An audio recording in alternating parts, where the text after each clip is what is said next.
grabamos la lección porque algunas personas por diversas situaciones a veces no se pueden conectar, pero en el resto de la semana les compartimos la grabación del día para que puedan seguir el estudio. Pues bien, esta serie de verdades esenciales del Evangelio inició desde el origen de la caída en Génesis, cuando Dios creó a Adán y Eva en el huerto, que los creó para que le obedecieran, y ellos estaban en un estado de inocencia, no conocían la maldad.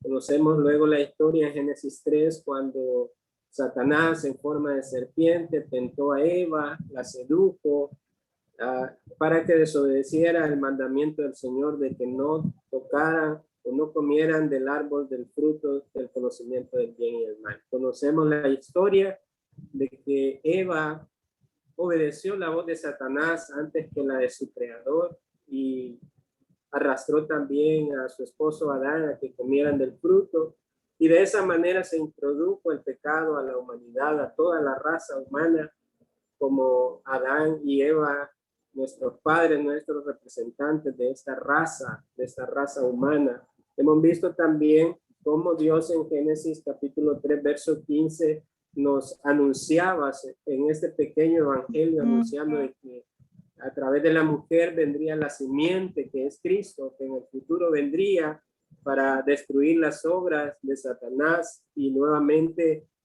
hacer una nueva creación, nuevas criaturas a través de su obra expiatoria en la cruz del Calvario, para que todo aquel que en él crea no se pierda, mas tenga vida eterna.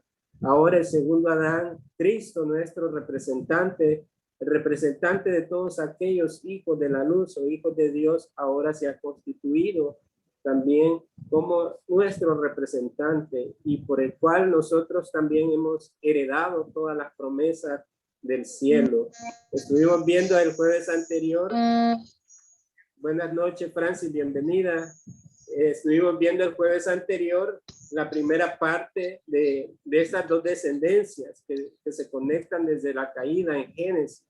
Hemos hablando un poco de Caín, cómo manifestó esta simiente del mal, hablando de estos dos grupos de personas, los que son seguidores de Satanás y los seguidores de Dios, los hijos de la luz y los hijos de las tinieblas. Estos dos contrastes que encontramos a lo largo de la historia bíblica y que lo vemos hasta nuestros días, donde la maldad impera en el mundo, pero también hay esa gran cantidad de la familia de Dios que manifiesta la luz del Señor para bendición a las familias de la tierra y así cumplir el propósito del Señor. Estuvimos viendo la primera parte el jueves, el jueves antepasado, porque la semana anterior no tuvimos la lección, pero veíamos ahí cuáles eran las obras manifiestas de los hijos de las tinieblas, de que Satanás ha cegado el entendimiento de los incrédulos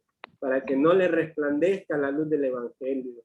Y aquellas personas que manifiestan estas obras impías, pecaminosas, entonces tienen relación con Satanás, porque él es el padre de la mentira, él es el engañador, y así como él se rebeló contra Dios, los seres humanos también tienen esa característica particular en su estado caído de rebelarse continuamente contra Dios.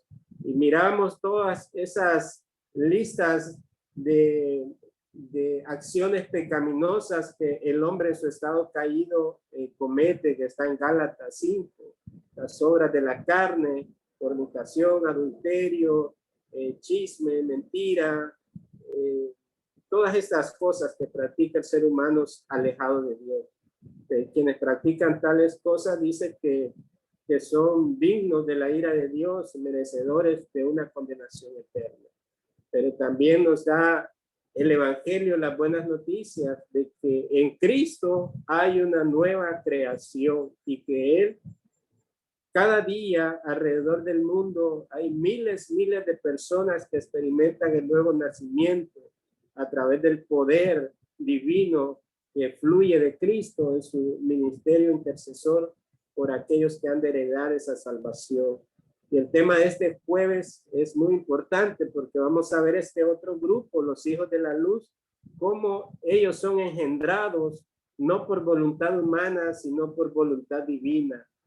Es que en el decreto eterno de Dios, desde antes de la creación del mundo, Él había acordado en ese acuerdo trinitario entre el Padre, el Hijo y el Espíritu Santo llevar a cabo esa obra de redención en el pasado con personas y también en el presente y en el futuro lo continúan haciendo. Entonces, en esta noche vamos a ver este tema. Vamos a comenzar compartiendo las diapositivas.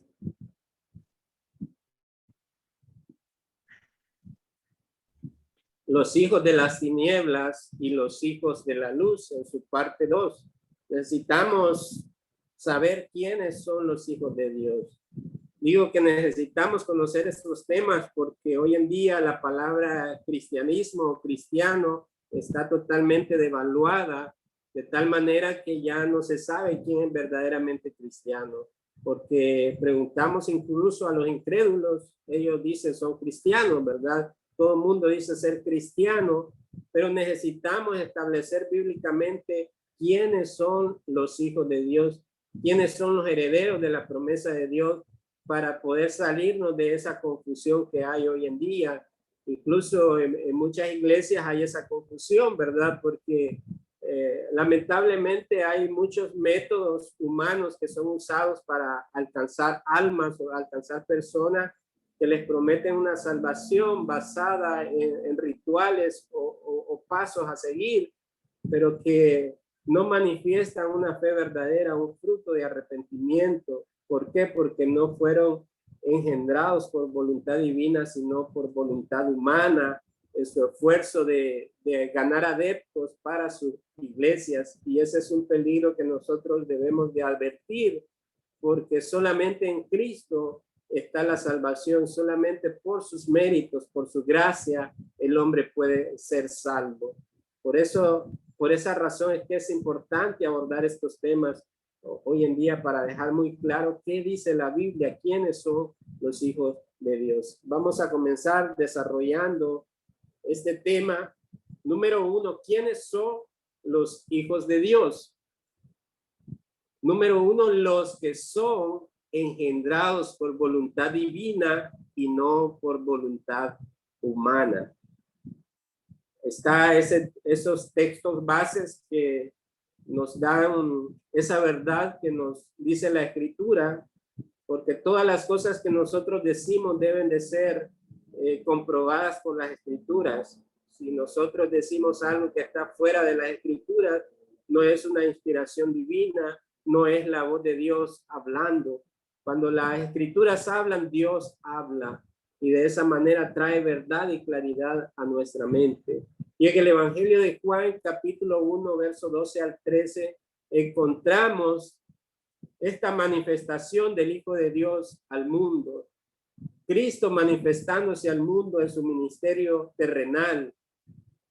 Y nos habla el Evangelio, nos dice, pero a todos los que le recibieron, pero a todos los que le recibieron, tiene un condicional. La palabra pero es un condicional, que no está hablando aquí de todo el mundo, literalmente, diciendo, digamos, los más de 7,000 millones de personas que hay alrededor del mundo. Está hablando aquí de un grupo selecto de personas que recibieron la fe salvadora para creer en él.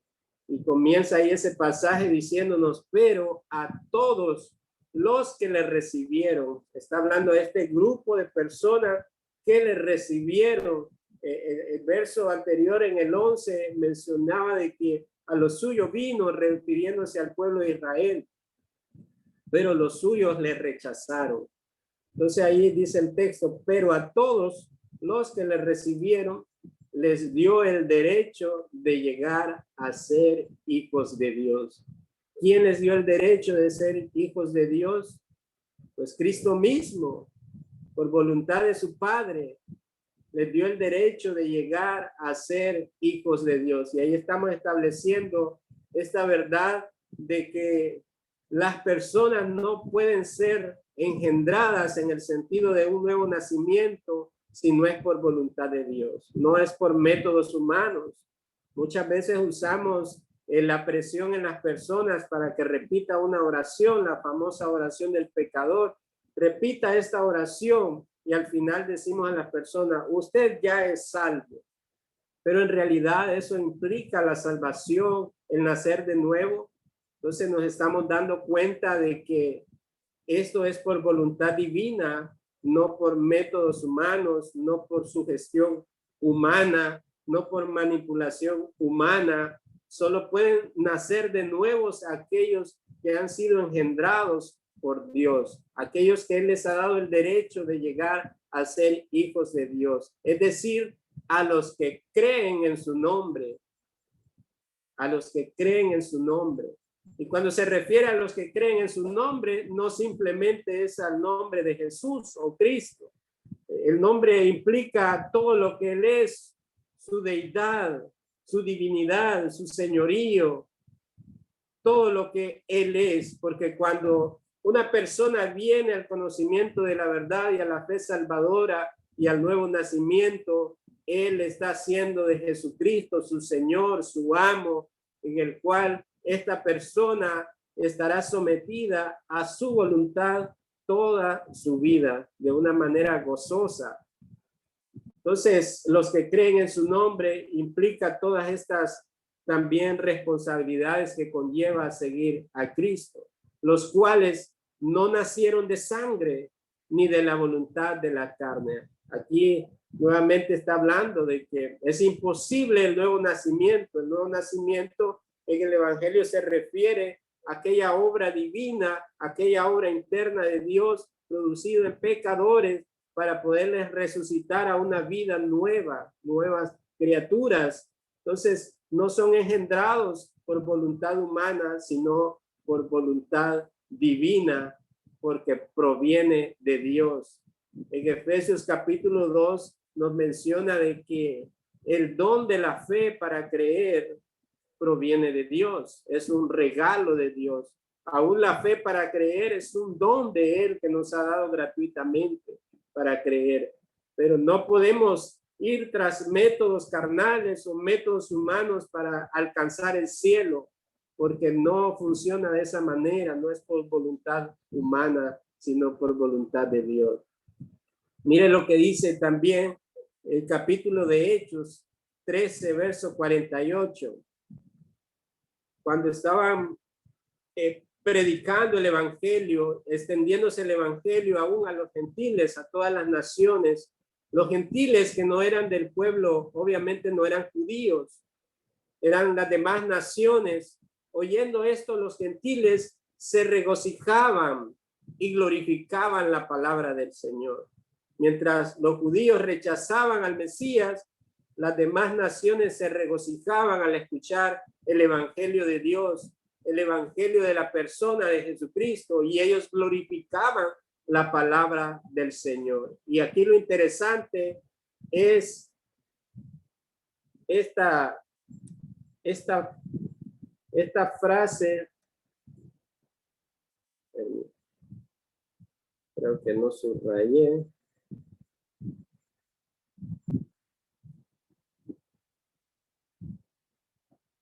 Ok.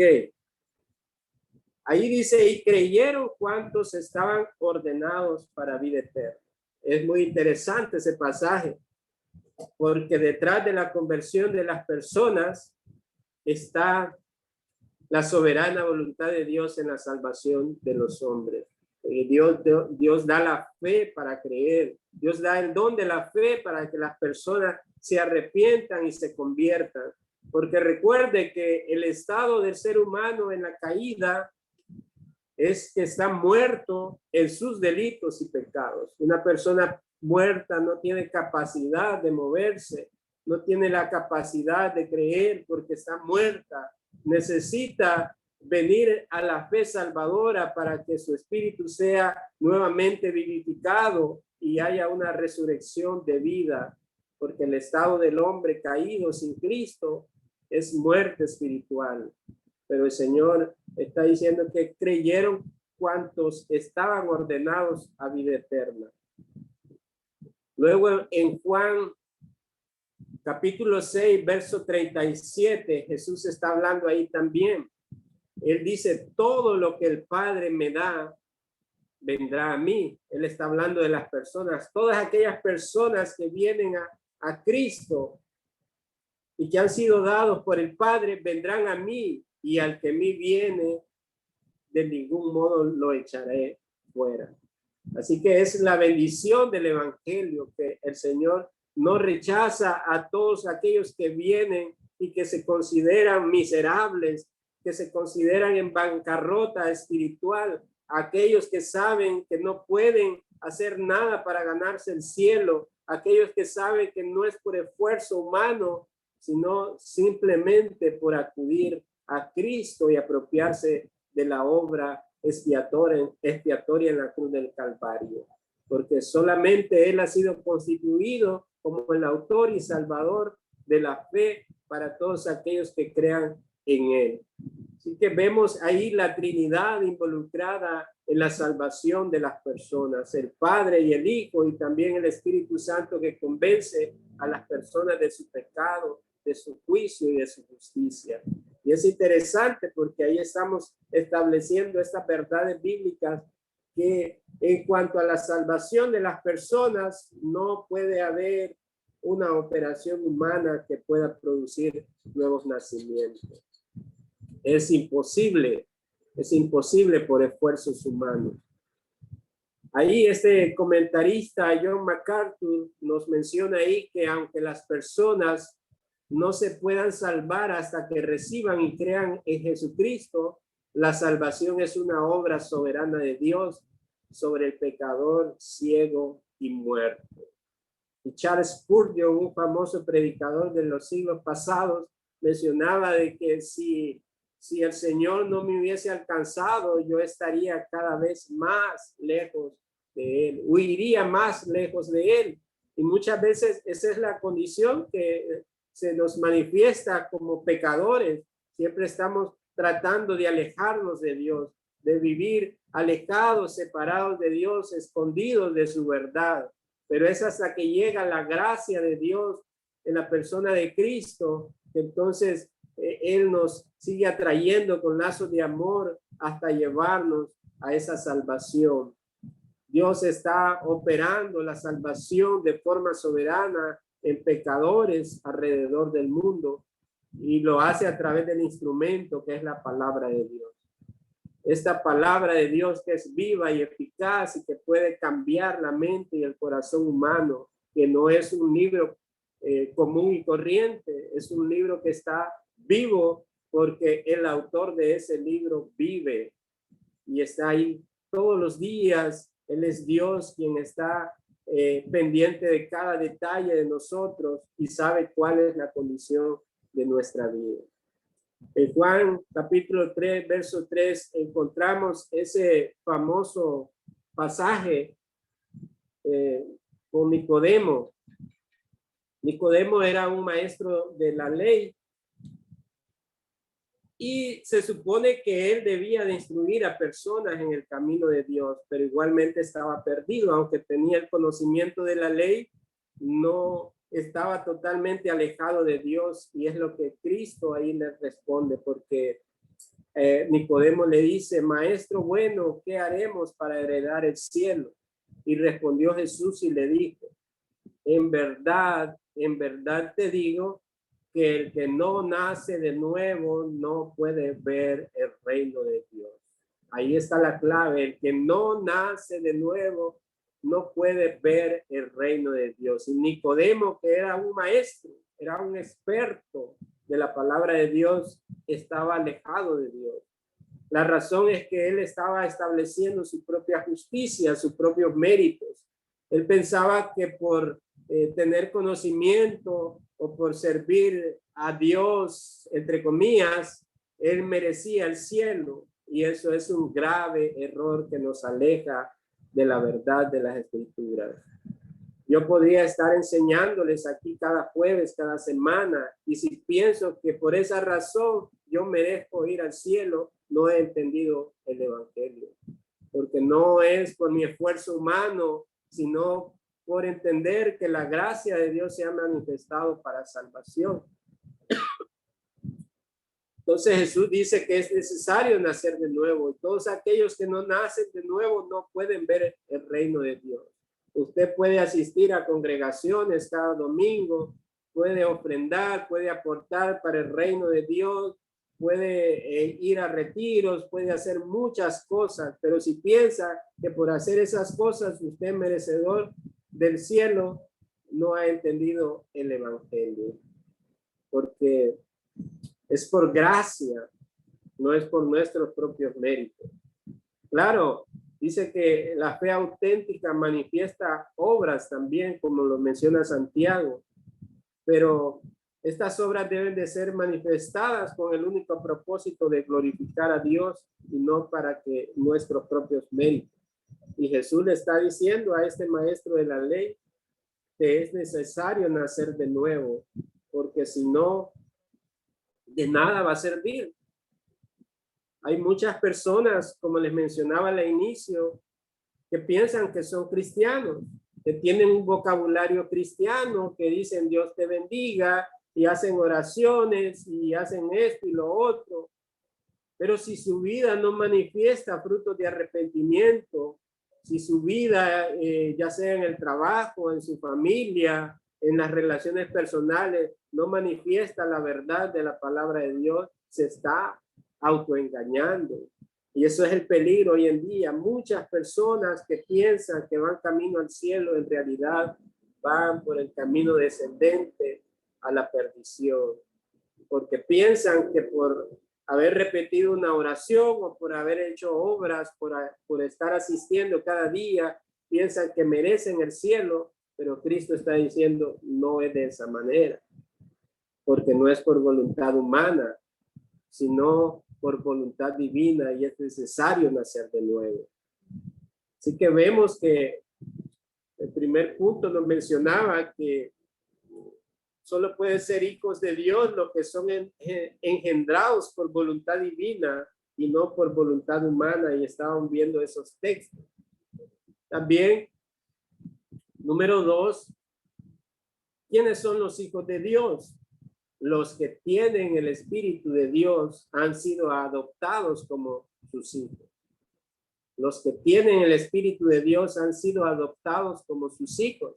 Romanos capítulo 8, verso 14 al 16 nos dice, porque todos los que son guiados por el Espíritu de Dios, estos son hijos de Dios, pues no habéis recibido el espíritu de esclavitud para estar otra vez en temor, sino que habéis recibido el espíritu de adopción por el cual clamamos, Abba, Padre. El Espíritu mismo da testimonio a nuestro espíritu de que somos hijos de Dios. Y si hijos, también herederos, herederos de Dios y coherederos con Cristo, si es que padecemos juntamente con Él, para que juntamente con Él seamos glorificados.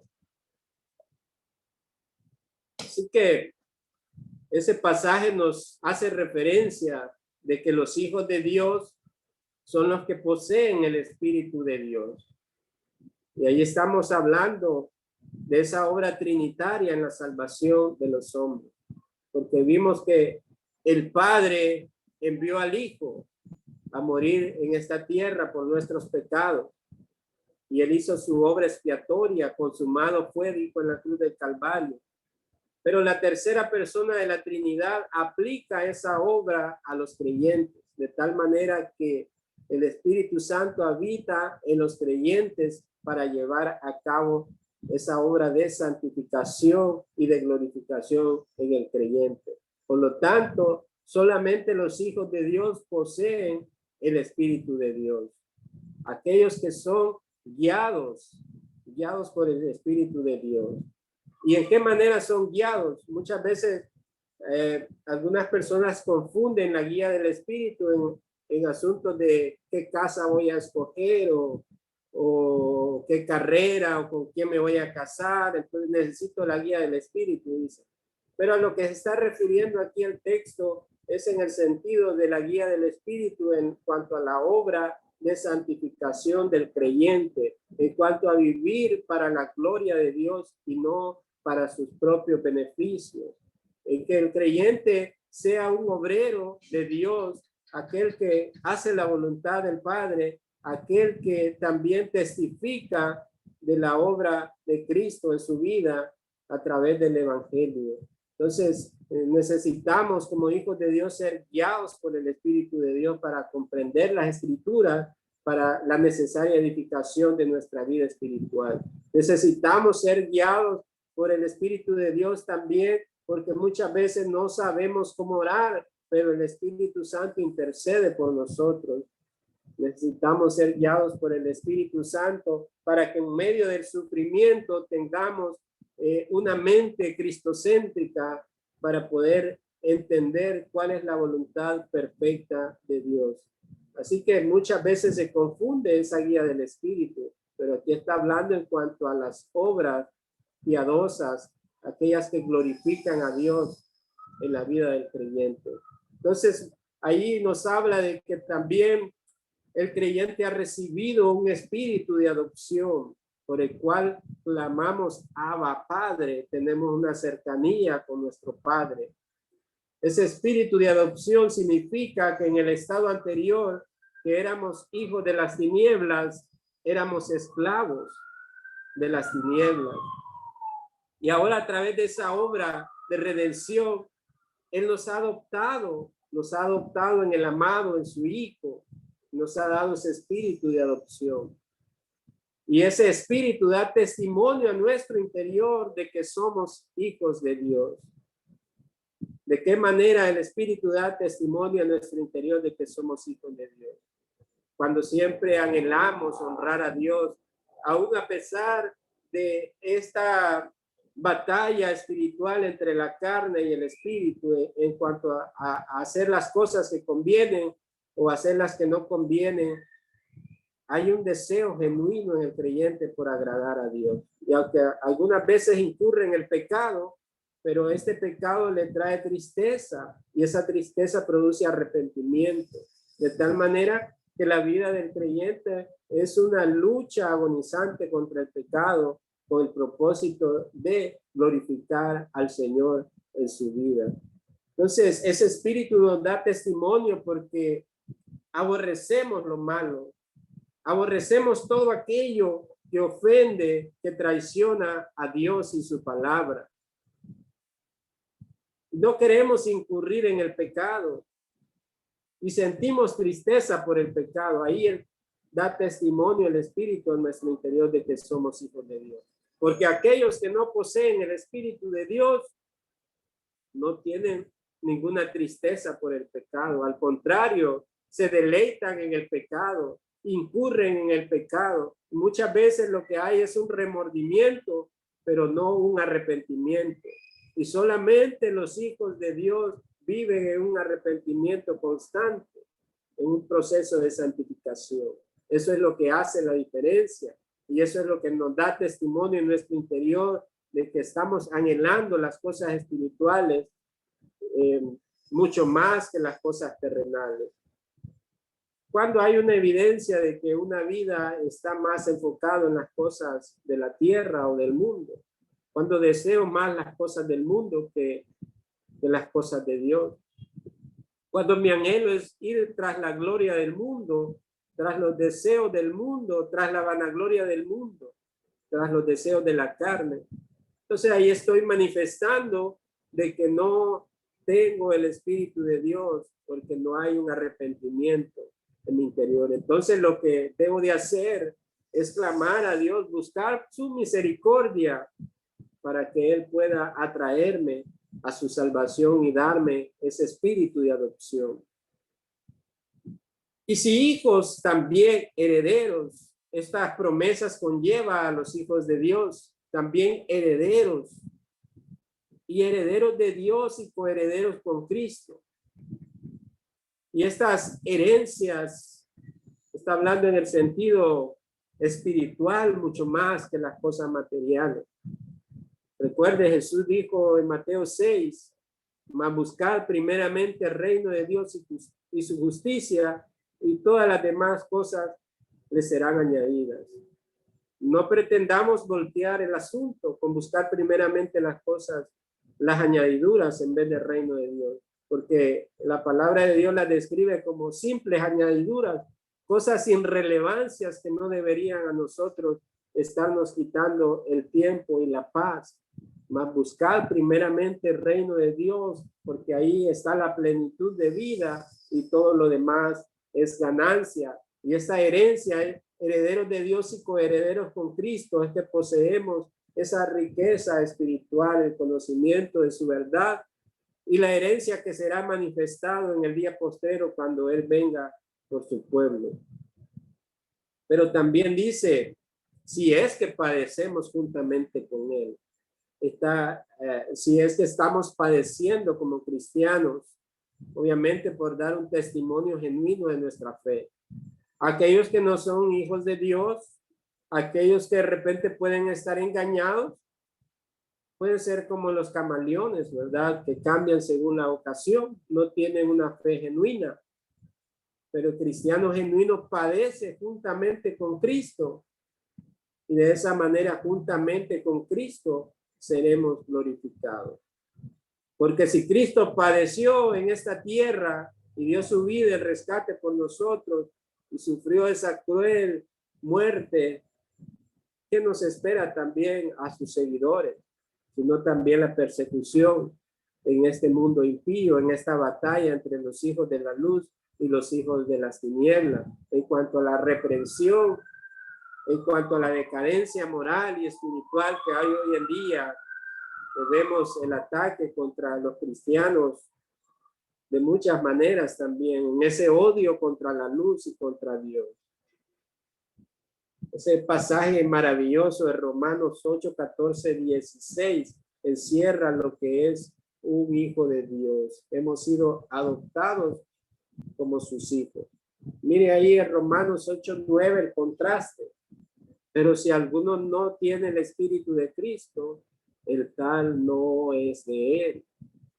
Aunque diga, pero ¿qué pasa si yo doy mucho dinero a las causas benéficas? Yo no fallo en las reuniones, pero si alguno no tiene el Espíritu de Cristo, el tal no es de Cristo. Es muy claro las Escrituras y nos invita a hacer una evaluación a nuestras vidas. Sinclair Ferguson, un teólogo, nos dice que la noción de que somos hijos de Dios, sus propios hijos, es la esencia de la vida cristiana. Nuestra filiación divina es la cima de la creación y la meta de la redención.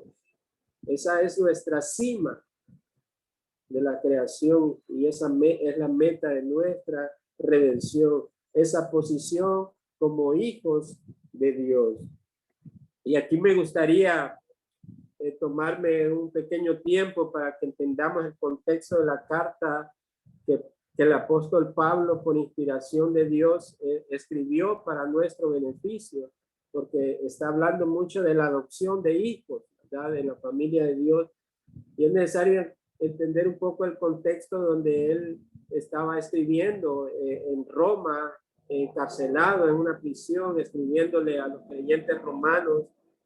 El Imperio Romano, muy famoso en la historia,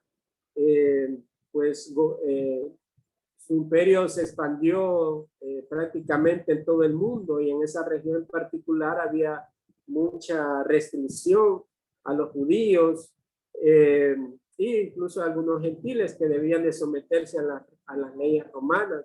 Los romanos incluso demandaban a la adoración también de sus dioses y todos aquellos que no adoraban a sus dioses entonces eran considerados incluso por ellos como ateos, porque decían que creer en un solo Dios era un tipo de ateísmo. Y ellos perseguían a los cristianos por esa razón. También el contexto está hablando de la esclavitud física. Los romanos hacían esclavos a personas, los tenían ahí en sus casas para los quehaceres. Incluso ellos podían quitar la vida si encontraban algo malo en este esclavo. eran sus dueños, ellos habían comprado con algunas monedas a estos esclavos. Estamos hablando en un contexto de esclavitud física. Y por eso él está tomando este tema de la adopción, porque la adopción era un procedimiento legal en ese momento, mucho más frecuente en esta sociedad romana que en la griega y judías. Y Pablo, como ciudadano romano, porque él tenía la ciudadanía romana, hubiera estado familiarizado con ello. Por lo general, la adopción, cuando un adulto rico, porque los que adoptaban obviamente eran gente pudiente, cuando ellos no tenían un heredero a quien dejar sus riquezas, sus bienes, ellos podían adoptar a alguien como su heredero. Esto lo vemos en las películas clásicas, en las novelas como Ben-Hur, ¿verdad? Usted recuerda que un importante soldado romano adoptó a Ben-Hur y le puso su anillo como el heredero de todas las cosas. Entonces, es en ese contexto de que cuando los romanos no tenían a quien heredar, ellos podían adoptar a un niño o a un joven adulto. Inmediatamente ocurría la adopción y varias cosas sucedían acerca del nuevo hijo. Y esto es muy interesante. En primer lugar, sus antiguas deudas, las deudas de este hijo esclavo y sus obligaciones legales se liquidaban automáticamente por el padre que estaba adoptando. En segundo lugar, tenía un nuevo nombre. Su nombre era cambiado, ya no tenía el nombre de un esclavo. Instantáneamente pasaba a ser el heredero de todo lo que el padre tenía. Tenía un nuevo nombre ahora. Y en tercer lugar, su nuevo padre se hacía responsable de todas sus acciones, esto incluida sus deudas, incluso sus crímenes. Y en cuarto lugar, el nuevo hijo también tenía nuevas obligaciones para honrar y agradar a su padre. Y es en ese contexto que Pablo está escribiendo la carta a Romanos, a muchos cristianos que incluso eran esclavos del Imperio Romano, algunos que fueron torturados, otros que fueron llevados a prisión. Es en ese contexto que también el evangelio era una locura para las personas. Entonces, pero él lo está abordando en el asunto de la adopción de Dios para con sus hijos, para aquellos que han nacido de nuevo. En cuanto a los romanos, ellos solo podían seleccionar los varones, las mujeres no podían ser adoptadas. Ellos buscaban varones para heredar su bienes. Pero Pablo, en su osadía, en esta carta, él está tomando esos ejemplos para traerlos a la escritura y ver cómo es nuestra adopción en cuanto a la elección de Dios para salvación a nosotros, al darnos ese espíritu de adopción, porque también éramos esclavos de Satanás, de nuestros propios pecados, y él pagó la deuda también, así como el romano, él se encargaba de liquidar las deudas, incluso de los crímenes cometidos por un esclavo. Él absorbía esa deuda y esos crímenes, y era este esclavo, también se le era dado un nuevo nombre, de tal manera que aquel pasado quedaba atrás. Y asimismo, ¿verdad? Como la palabra de Dios nos enseña de que al ser adoptados como hijos de Dios, Él nos ha dado una nueva naturaleza. En 2 Corintios 5:17 dice de que, por tanto, si alguno está en Cristo, nueva criatura es. Todas las cosas viejas pasaron y aquí que todas son hechas nuevas. Seguimos llamándonos con nuestro nombre, ¿verdad? Pero ya tenemos una nueva naturaleza, un nuevo estilo de vida, si es que hemos nacido de Dios. Pero también el Hijo de Dios conlleva una responsabilidad de obedecer a su amo, a su nuevo amo, a Cristo, su Señor, su Salvador. Porque el asunto aquí no es que venimos a Cristo simplemente para irnos al cielo, ¿verdad? Y ahí descansar, y unos tienen una imagen como que vamos a ir a unas nubes con una arpa y todos vamos a estar así con unas uvitas, pero eso no es lo que muestra la Biblia. Hay responsabilidades que como hijos de Dios tenemos, y es obediencia a nuestro amo y Señor. Todos los días hasta que Él venga.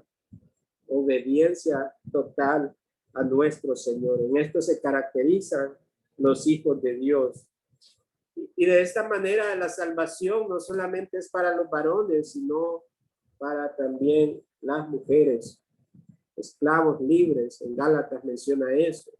La salvación es para los mujer, hombre, joven, adulto. En Cristo tenemos esa redención. De esa manera, todo el que tiene el Espíritu de Cristo, el Espíritu Santo, es adoptado por el Padre. Y a ninguno que haya sido adoptado por el Padre le faltará la presencia ni la guía del Espíritu Santo. Es algo maravilloso que su Espíritu more en los hijos de Dios. Nunca nos faltará su presencia ni su guía, de tal manera que podemos hacer uso de ese medio de la gracia de Dios en oración para pedir ayuda. Él es nuestro consolador, Él es nuestro guía. En el momento de la dificultad, en el momento de la oscuridad, podemos acudir a Él y Él nos guiará a toda verdad y nos consolará y nos fortalecerá. Esta obra sobrenatural la vemos más palpable, por ejemplo, en la vida de creyentes allá en el Medio Oriente que pagan incluso con su vida por afirmar la fe en Cristo en lugares donde es peligroso ser cristiano, pero aún en medio de la muerte ellos encuentran consuelo y guía del Espíritu Santo, porque la muerte solamente es un paso a una eternidad con Cristo, y eso es lo que hace el poder de su palabra y su Espíritu en los hijos de Dios. Entonces necesitamos en primer lugar entender esa imagen de la adopción, porque no solamente es decir, llenarnos la boca, decir, soy hijo de Dios y esto y lo otro, pero lo usan más en un sentido material, como decir, si toco este carro y dice la palabra que todo lo que toque mis manos será mío, y que toco o declaro que el dinero de esos ricos vendrá hacia mí porque soy hijo de Dios y soy... Eso es una gran mentira, ¿verdad? Y es un gran engaño. A eso no se refiere la Escritura cuando habla de la adopción como hijos de Dios. Hablando de que aquella terrible maldad, aquella terrible oscuridad que nos condenaba en el reino de las tinieblas. Está un pasaje en Corintios que hemos sido trasladados al reino de su Hijo amado, al reino de la luz. Esa es la adopción, ahora pertenecer como familia de Él. Un día fuimos esclavos y ahora somos libres en Él porque Él pagó con su sangre. Eso es lo que significa la adopción, y que ahora tenemos una responsabilidad con nuestro amo, con nuestro Padre, quien dio su vida por nosotros. Y es nuestra responsabilidad ofrendar nuestra vida también por Él. La imagen de la adopción nos dice que nadie nace teniendo una verdadera relación con Dios. El hecho de que recibimos nuestro estatus de hijos adoptados prueba que hubo un tiempo en el que estábamos perdidos. No éramos hijos de Dios por naturaleza. Esto quiere decir que esta relación padre-hijo con Dios no es automática. Nacemos como huérfanos y esclavos espirituales. Esa es la condición de todo aquel que está separado en Cristo, como un huérfano y esclavo espiritual. Y en la lección pasada decíamos que aquí queda descartada aquella afirmación universal que dice que todos somos hijos de Dios. Y mencionamos, sí, somos hijos de Dios en el sentido de criaturas, porque Él nos creó, ¿verdad? Pero en el sentido de la adopción como hijos, no todos son hijos de Dios. Estábamos viendo la parte anterior, quiénes son los hijos de las tinieblas, los que obedecen a las tinieblas, los que se deleitan en las obras de las tinieblas, aquellos que son similares a su padre Satanás, y que recibirán justa retribución en el día del justo juicio de Dios cuando venga a juzgar a los vivos y a los muertos. Pero esta condición maravillosa de ser hechos hijos de la luz, de ser adoptados como hijos de Dios, ahora nos da una condición maravillosa y nos abre totalmente un panorama diferente en la eternidad como coherederos con Cristo. Y eso es lo maravilloso de que lo que estamos pasando en esta tierra simplemente es todo lo que vamos a sufrir, porque viene una eternidad gloriosa en la presencia del Señor. En segundo lugar, la imagen de la adopción nos dice que nuestra relación con Dios se basa completamente en un acto legal por parte del Padre. O sea, en el proceso de la adopción, usted sabe, ¿verdad? Bueno, en Honduras, los gringos, los norteamericanos se enfrentan serias dificultades con el proceso de adoptar a un niño, ¿verdad? Hay muchas trabas y en el mundo también. No es que yo me voy a llevar a un niño a otro país y ya estuvo, no, ¿verdad? Es algo penado por la ley. Asimismo, es un acto legal la adopción y este acto legal fue llevado por el Padre y fue cumplido por el Hijo y es aplicado por el Espíritu Santo. No te ganas un padre ni tramitas tu adopción, ¿verdad? Que nadie puede ir ahí buscando, voy a hacer de mi padre a Carlos Slim o a Bill Gates, ¿verdad? Tal vez me hereda sus millones. Nadie anda buscando eso, ¿verdad? Sería algo engañoso. Pero un padre es el que toma esa iniciativa y ese acto legal en la adopción de sus hijos. Y es lo que hizo Dios en esa iniciativa divina de salvación para adoptarnos como sus hijos. De tal manera que la adopción como hijos de Dios es un acto legal que hace el Padre y que es muy costoso, pero solo para Él, porque a nosotros no nos costó, ¿verdad? Sino al Padre le costó enviar a su Hijo, a su unigénito Hijo, para poder ser matado en esa cruz, como el propósito de Él para redimir a su pueblo. No hay nada que el Hijo pueda hacer para ganar o obtener su estatus. Simplemente lo recibe. En ese sentido, cuando recibimos la salvación de Dios, solamente somos entes pasivos que reciben, porque a Él le costó. Nosotros simplemente somos los beneficiarios de esa gracia de Dios. Es muy importante reconocerlo. Y finalmente, número 3, ¿quiénes son los hijos de Dios? Vimos que en primer lugar son aquellos que son engendrados por voluntad de Dios, voluntad divina, no por voluntad de hombre. Vimos también que son aquellos que son guiados por el Espíritu de Dios, que han sido adoptados como hijos de Dios. Y número 3, ¿quiénes son los hijos de Dios? Los hijos de Dios son los que no practican el pecado. Y en la primera carta de Juan, capítulo 2, verso 3 al 6, él menciona este pasaje importante, inspirado por Dios. Y en esto sabemos que hemos llegado a conocerle, que los cristianos hemos llegado a conocerle si guardamos sus mandamientos. El que dice yo he llegado a conocerle y no guarda sus mandamientos es un mentiroso y la verdad no está en él. Pero el que guarda su palabra, en él verdaderamente el amor de Dios se ha perfeccionado. En esto sabemos que estamos en él. El que dice que permanece en él debe andar como él anduvo. En sencillas palabras, que eso mismo, que nuestras palabras sean las que acompañen nuestras acciones. Si no, es una contradicción de términos, que nuestras palabras, que lo que decimos y no lo vivimos, es una contradicción total. Y a eso se está refiriendo.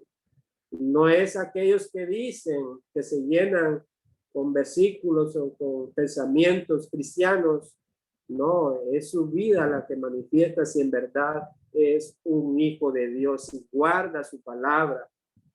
Guardar su palabra significa que la atesora, que vive a través de ella, que sus acciones son regidas por la palabra de Dios y permanece en él, por cuanto la palabra de Dios permanece en el Hijo de Dios. Entonces está anclado a Cristo mismo y anda en este mundo como Cristo. Primera de Juan, capítulo 3, verso 1 al 12. Dice, mirad cuán gran amor nos ha otorgado el Padre para que seamos llamados hijos de Dios. Y eso somos, dice Juan, a este grupo de personas y a nosotros que somos beneficiarios de esa palabra. Por esto el mundo no nos conoce, porque no le conoció a él. Amados, ahora somos hijos de Dios y aún no se ha manifestado lo que habremos de ser, pero sabemos que cuando él se manifieste, seremos semejantes a él, porque le veremos como él es, y todo el que tiene esta esperanza puesta en él se purifica así como él es puro. Todo el que practica el pecado practica también la infracción de la ley, pues el pecado es infracción de la ley. Y vosotros sabéis que él se manifestó a fin de quitar los pecados y en él no hay pecado. Todo el que permanece en él no peca. Todo el que peca ni le ha visto ni le ha conocido.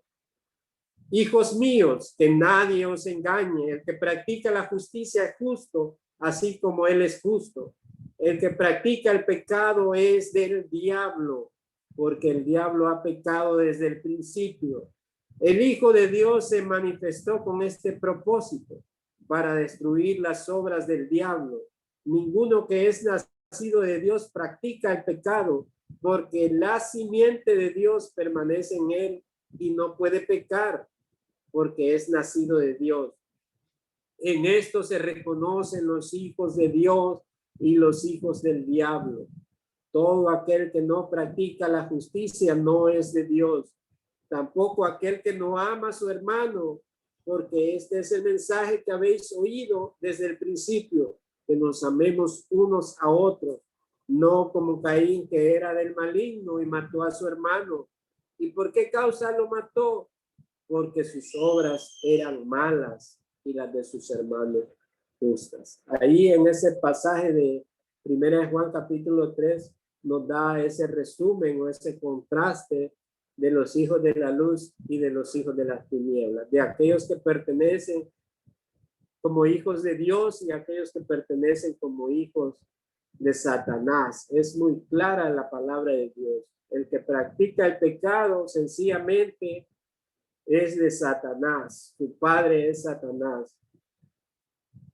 Y les mencionaba que los cristianos obviamente aún pecamos, pero ¿cuál era la diferencia? El arrepentimiento genuino, el dolor por el pecado, la tristeza por el pecado. Algo que el hijo de Satanás o el hijo de las tinieblas más bien se deleita, se complace en la maldad, más bien hace como que fuera algo gracioso, como algo grande, se lo comenta entre sus amigos en las esquinas y habla de pecado como que si fuera algo de que pueda él gloriarse. Entonces a eso se refiere, los hijos de Dios no practican el pecado, porque la simiente de Dios está en ellos y la simiente es Cristo y él permanece en ellos.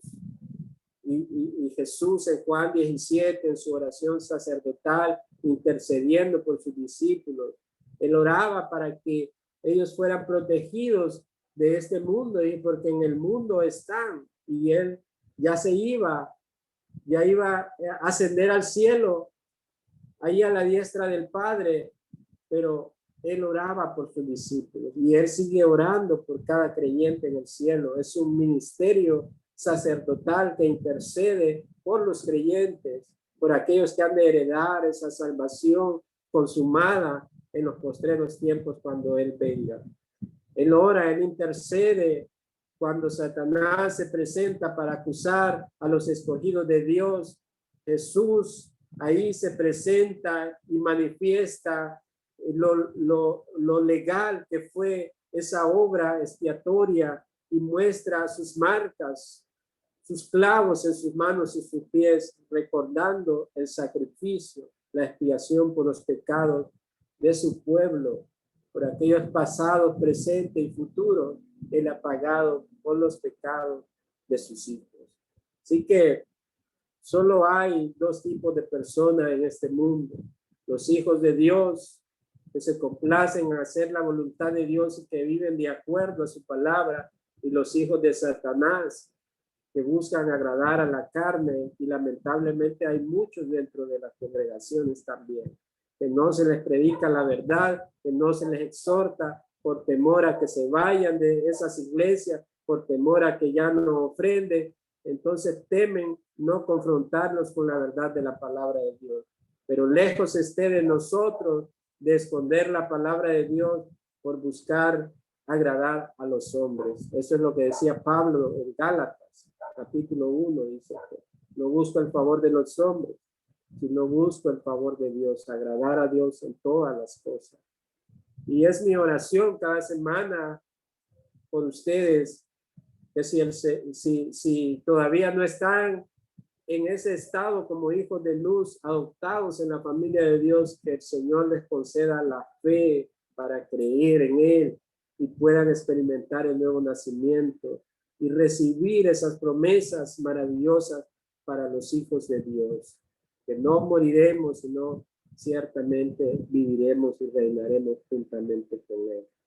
Gracias, queridos amigos, familia, que se conectaron hoy. Espero que el tiempo les haya sido de mucho aprendizaje y edificación, y que la palabra de Dios no regrese vacía, sino que cumpla su propósito. Si hay alguna breve comentario o una pregunta, pues puede hacerlo.